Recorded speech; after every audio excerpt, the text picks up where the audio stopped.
suffered defeat in week one. A match that we probably could have won easily, but here we are 0-1 going into week two, and we want some vengeance. So, that being said, we were facing the San Antonio Sparce, and of course, we are the coach of the Blackmont Rye Cougars. And yeah, if you watch the draft analysis, you know our team. It has not changed. Gyarados, Shaman, and Zapdos are still the Z Crystal holders on my team. That being said, let's get into my opponent's team. We're going up against a team consisting of Buzzwole, Excadrill, Blissey, Cresselia, Crobat, Vaporeon, Incineroar, Dunsparce, Dusclops, Stunfisk, and Mega Altaria, where the three Z Crystal holders could be Buzzwole, Dunsparce, or Stunfisk. Of course, they could come and not carry their Z Crystal because that's the rules of the game. That being said, let's go ahead and hop into the team builder here. We have a Sub DD Waterfall Bounce Gyarados with the Moxie ability and leftover set. We have just enough speed to outspeed Mega Altaria. Defense and HP investment allows my sub to not be broken by, most notably, Cresselia. Psyshock or Psychic cannot break her sub. Vaporeon cannot break her sub with its HP investment with Scald or Ice Beam unless he's heavily invested. Excadrill cannot break our sub with Iron Head if he's locked in. Blissey can't break our sub unless it has like Hidden Power Electric with a lot of special attack investment. Dusclops can't break our sub. Dunsparce can't break our sub. Incineroar can break our sub depending on what move it goes for. That being said, Substitute Dragon Dance I thought was really good against this team, so long as the Stunfisk is out of the picture, because I don't want to set up and have Stunfisk around and get that static paralyzation on me. That would suck. Anyways, that's going to be our. This is going to be the mon that cleans up late game or sets up and just puts a big hole in his team or something. Next up, we're going to have Nike the Victini. Choice Scarf variant with U-Turn, V-Create, Bolt Strike, and Toxic. I run Scarf. Okay, this is the last mon I put on my team, even though it looks like it's the second mon. I had Mamoswine here, and then after I put in the last four, I was like, you know what? Scarf Excadrill is a problem, so I need something to go ahead and outspeed that immediately. So I dropped Mamoswine and put Victini on here, and of course V-Create outspeeds, or of course this speed investment with Choice Scarf outspeeds Choice Scarf Excadrill and knocks out with V-Create 100% of the time. And just drop the rest in max attack and then the rest in HP so we can live more rocks switch ins, because rocks are more damaging to my team than to his team, so I expect him to run Defog, Crobat, or Rapid Excadrill, so he'll be able to probably run Excadrill with the Rapid Spin to keep rocks on my side while we're moving them from his side. Anyways, I have U-Turn for momentum and V-Create to nuke things, Bolt Strike to hit the Vaporeon, and Toxic to hit the Cresselia and the Mega Altaria as well. And yeah, they don't really have a switch into this thing besides Vaporeon and a Mega Altaria if it's a little bit defensive. But of course I can predict those things and go for the Toxic or the Bolt Strike or just U-Turn out until things are whittled down. Basically that's what it's going to do. It's just going to U-Turn out until everything's in range to die from. Just click V-Create, just click V-Create, just click V-Create, things like that. And then my third mon on the team, I want a Stealth Rock, so I brought Coba-Lion here with a Sugar Berry. Stealth Rock, Close Combat, Iron Head, and Bolt Switch. This speed allows me to outspeed max speed non-Scarf Drill while having an Adamant Nature and being able to Close Combat Extra Drill while living the Earthquake due to the Sugar Berry.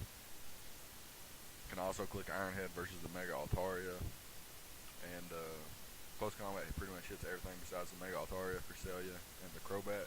So we have Iron Head on here for those things, and then Bolt Switch, for momentum and things. An offensive Crobat can do about 50% with Brave Bird, depending on rolls. Maybe less than 50, maybe just a little bit over 50, 51, 52%, something like that. But we can take that and bolt switch it out. And yeah, that being said, our next mon's going to be Shaman, completes the Firewater Grass Core. Leftovers, mostly a bulky set here with a little bit of speed to outspeed the Buzzwole, so we can get a Healing Wish off or an Aromatherapy off to make sure something late game can clean up and not have to worry about that. Energy Ball for everything that's not Crobat and Mega Altaria, and then Lead Seed for those predicted switches and just things in general. Like I come in on the Excadrill or the Blissey or the Crest, I can just throw off a Lead Seed and he switches out and Lead Seed hits whatever he switches out into, and then I can swap into one of my designated switch ins for whatever happens here. This bulk investment allows me to just eat up everything. Really good switch into Excadrill and Vaporeon, obviously. The best Scald switch in the game, in my opinion, since we have Natural Cure. Um, that being said, we'll move on to our fifth Pokemon here. We have Gardevoir, obviously Mega Gardevoir, Diantha here, my girl. We got the Trace ability pre-Mega because I can switch in on Vaporeon and absorb the Scald, take rocks damage, absorb the Scald, get back to 100%, set up a sub or a Calm Mind, and then just start wreaking havoc on his team, especially if Excadrill is gone. He don't really have a way to revenge kill me outside of Crobat, but we'll get to that in a minute where that could potentially not be a problem. Yeah, Hyper Voice and Sidetrack just destroy everything. And this looks weird, but we play in custom games, so I have to have the non-mega form so I can mega. So the speed looks weird. What am I outspeeding? Well, 160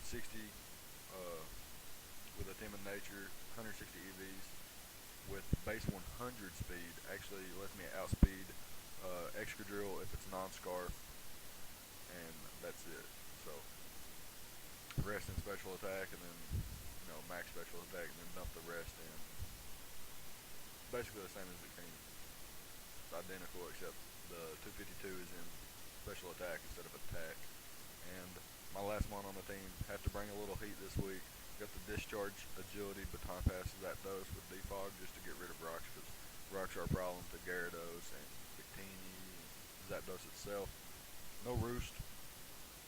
Took Defog over Roost because even though he couldn't hazard stack me, I am weak to rock, so I don't want that to be a problem. Agility Baton Pass, this is nice because I can bring this thing in like I can U-turn or Volt Switch into Zapdos while he brings in a Vaporeon, and then I can set up an Agility as he switches into something like Stunfisk or something, and Baton Pass into something like Shaman or Mega Gardevoir, where I can set up a sub, Calm Minds, and just start wreaking havoc on his team. This actually, Agility, Baton Pass into a sub Calm Mind, Mega Gardevoir could just be game right there. Especially if he leaves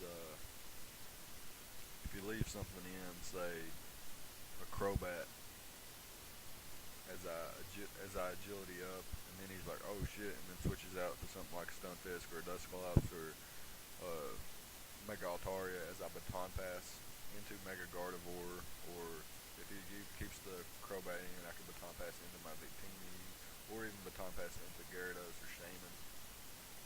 It's pretty scary for his team.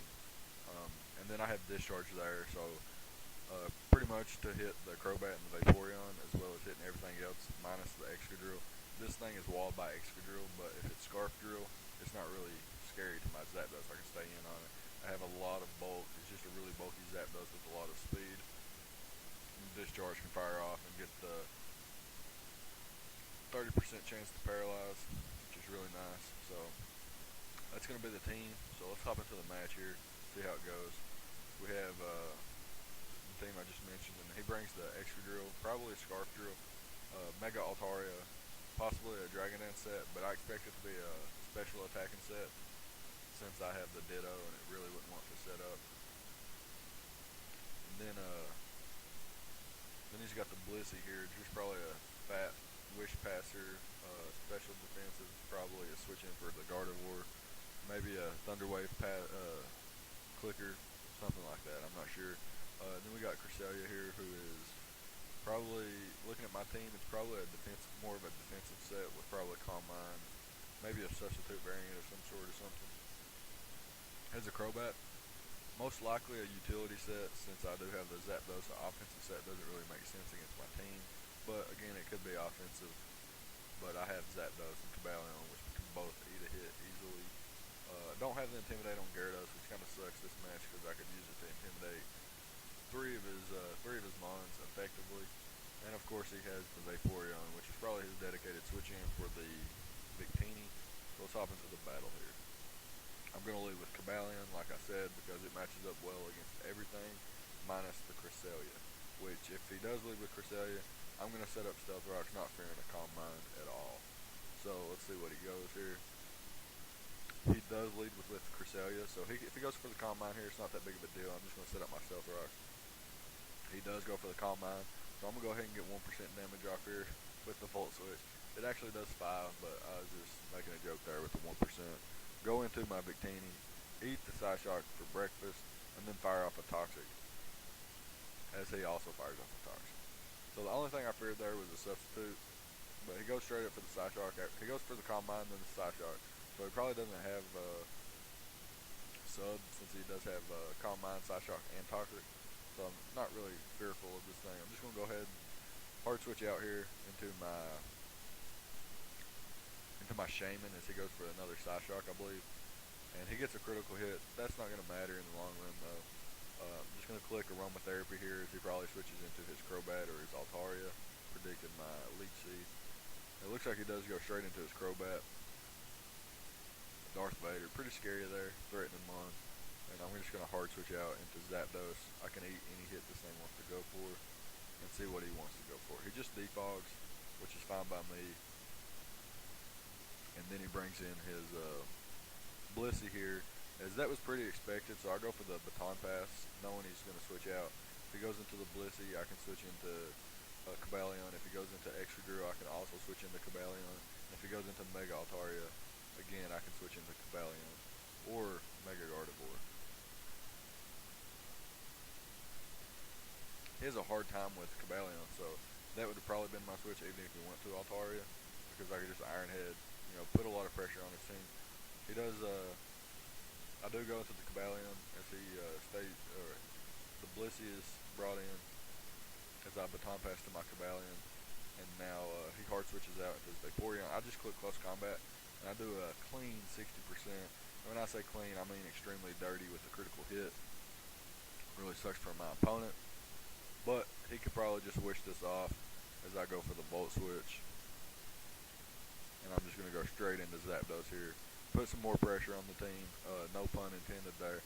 He goes straight for the Scald, so I could have maybe 2-hit KO'd him from the 45% he was at. He does hard switch into Excadrill. I didn't need to make a prediction there. I think so far, with the Toxic on Cresselia and the critical hit on Vaporeon, I'm pretty far ahead in the match. So I didn't need to make a prediction here. I just got straight up for the discharge as he switches into Excadrill. But I have a solid switch in, being my Shaman. He can't do much damage to me, if any at all. And he goes for the Rock Slide. He's probably locked in, so I'm not really fearful here. Just going to go for the Leech Seed. Even if he wasn't locked in, he can do like 35% with Poison Jab and X-Scissor. So I just go for the Leech Seed, hard switch into my Coba-Lion as he hard switches into his Crobat, knowing I can eat a Brave Bird and a Heat Wave even. I just go for the Volt Switch, bring him down to 12%, and then bring in Victini. So he basically has to, he don't want to go into Vaporeon because a Bolt Strike could be very probable. He goes into his Cresselia as I go for the V-Create. He is Rocky Helmet, so I am taking a little bit of damage here. But I don't want him to be able to Moonlight off, so I'm just going to go ahead and kill him and take the Rocky Helmet damage. Victini picks up its first kill of the season, I do believe. And now he brings in the Excadrill. Again, I have a easy switch in here. being shaman, and he's going to predict that and go for the poison jab. So really, really nice. Does 40%, 41% if you listen to Showdown. But I'm able to switch into Coba-Lion here, knowing he's probably locked in, and then I can just click close combat here as he brings in the Vaporeon. And you're going to see that I actually clicked Iron Head and it does 13%. So close combat would have been able to 2-hit KO back when I had the chance to when he went for Scald. Assuming Scald didn't burn. I do pick him off with the close combat. Crit did not matter. And he brings out the Crobat. So I'm going to hard switch into my Zapdos here, because he's more than likely going to go for Brave Bird or Roost. If he goes for the Brave Bird, he's just going to die to recoil, but I would lose my Coba-Lion, which still puts in massive amounts of work. So I'm just going to hard switch into my Zapdos, as he does go for Brave Bird and not the Roost, and he's going to die to recoil plus Life Orb recoil. So that being said, he is able to bring in his Excadrill here. What would have been scary here is if he went into his Mega Altaria and revealed his set, which ends up being a sub DD set. So which that's pretty threatening to my team. Right here, he don't know it, but my Zapdos can't touch his Excadrill or his Mega Altaria, and in theory he can't touch Blissey either. So Zapdos is pretty useless here, but I'm still not going to sack it. Need a way to play around the late game Earthquakes, and Zapdos is going to be that way. He goes for the Rock Slide here, and I'm just going to bring in Coba-Lion. Take little to nothing, and click Stealth Rocks again. Pressure his team a little bit more as I go for the close combat here, as Blissey goes for the Wish. I predicted Protect here, so I'm not going to go for a double close combat and let him get his HP back. I guess I could have, because, let me explain this. If he goes for Protect, he'll get his Wish back, but the next close combat kills anyway. So I guess I kind of misplayed here. I don't really know why I went to Mega Gardevoir. I guess I just wanted to be cheeky and start setting up or something. But he is going to go for the Wish there, and he's going to hard switch into his Mega Altaria as I hard switch into my Mega Gardevoir. And here he just gets dropped by Hyper Voice if he stays in. So he hard switches out and sacks his Blissey, as I do go for the Hyper Voice, and I get nothing out of this turn except my Mega off, which just it does nothing because the stats are automatically changed now in the 7th gen. He goes into his Excadrill. I'm going to hard switch into Gyarados, forgetting that I don't have Intimidate, so kind of a misplay on my part, but I can just hard switch into my Coba-Lion since I did have enough HP investment and defense investment to live that Rock Slide easily. Here I'm going to make another misplay. I'm going to go for the Iron Head, and it does nothing. I predicted Mega Altaria, but I guess I should have just went for close combat because the Iron Head would kill anyway. So a few misplays here on the late game, but I had a 6-3 lead, so it wasn't that bad. And then here I'm just going to be able to clean up with Iron Head. And we're going to go from a 4-0 loss in week 1 to a 6-0 win against Will the RNG Lord here in week 2. And that's going to help us out pretty good. Puts our differential at 2+ now with a 1-1 record, and we're back on the win column, so that's good. Well, I guess I shouldn't say win column. This is my first win in the UBC. So yeah, that's pretty nice. Next up, we play Immortal Mints and the Hague Howluchas, and we look forward to that. And if you like, leave a like, comment, subscribe, and I'll see you guys next week. Thank you for watching.